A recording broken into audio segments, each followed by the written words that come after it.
Today I am going to introduce you to the counseling process and the skills involved therein. First of all, look at this PPT.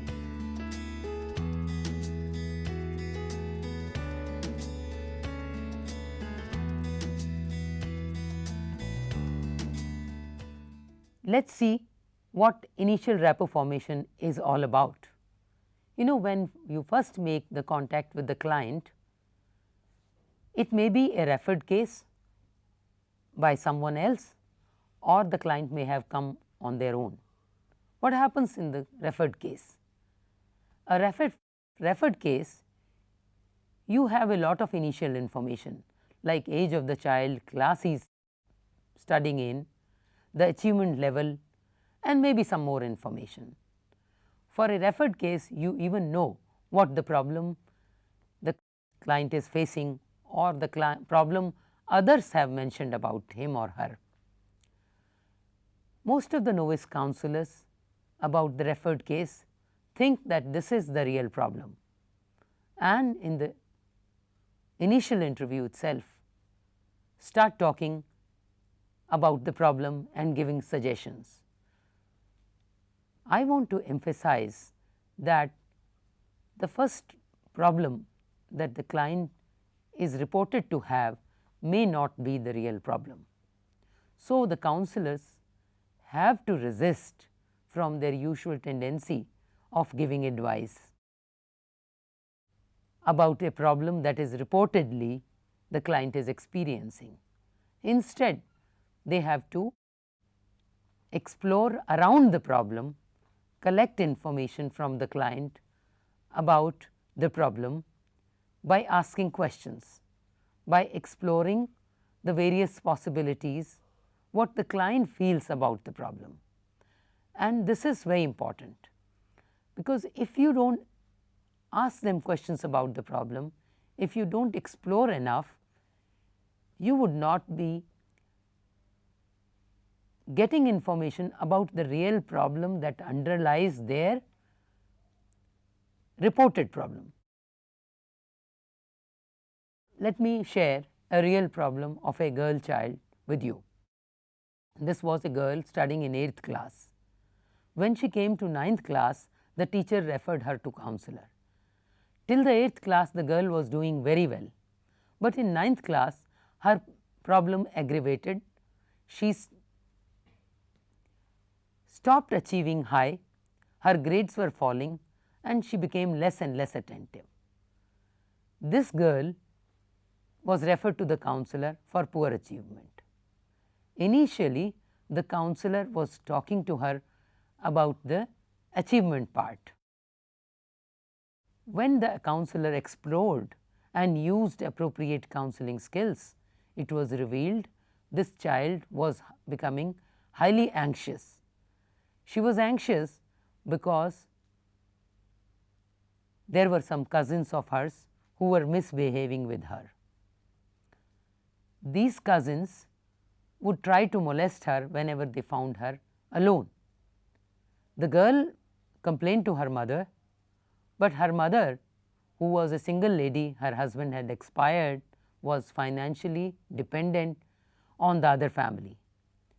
So, she would not want to broach any issue which will create problem for her, and she told the child to keep quiet about it.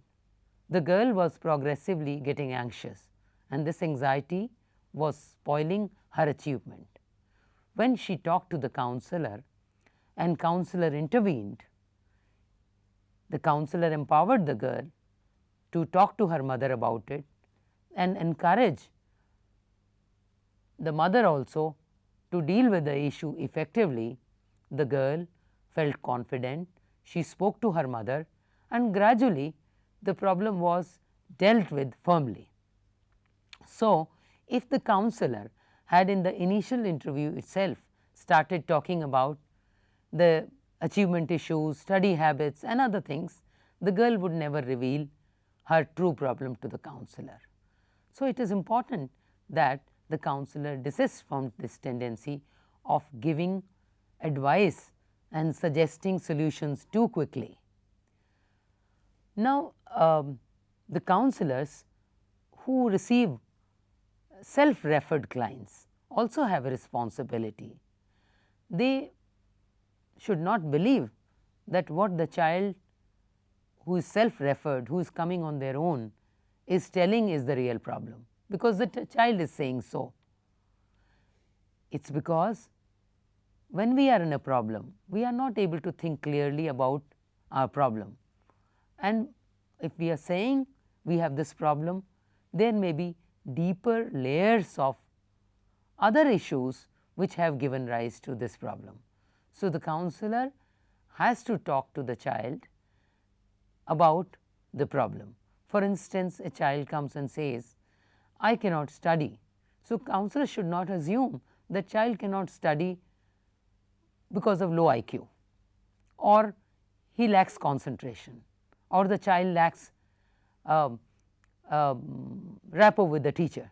So, this is how the counselors think. They start talking about study habits, or they think that child has low IQ. Our interaction with the novice counselors, training counselors, reveals that counselors feel compelled to give into the client's requests and start talking about the ways in which they can deal with this problem. The counselors have to help the client focus on the problem and try to create an entire scene. Now, what does this mean? This means that the child must be asked about what he or she is doing about this issue themselves, which are the subjects they are good at, which are the subjects they are not good at, and this they can achieve by asking many open-ended questions. Now, what are these open-ended questions? Open-ended questions are those to which a client cannot give yes or no answers. If you ask, are you studying? They will say yes. Are you good at English? Yes. Are you bad at maths? Yes. So, these are closed questions. What are open-ended questions? Open-ended questions are, tell me about how you study. What is your normal schedule of study? Or, are you good in maths? Why do you think you are good in maths, not in English? So, these are few examples of open-ended questions. Look at some more examples of open-ended questions in this PPT.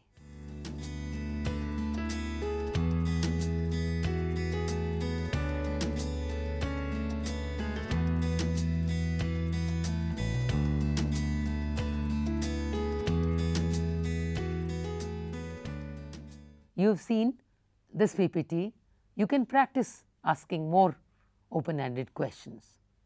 Here I will show you a video clip in which a counselor is with a client and she is trying to ask many more open-ended questions, and you will see when she is asking open-ended question, the client is able to talk a little more than normal.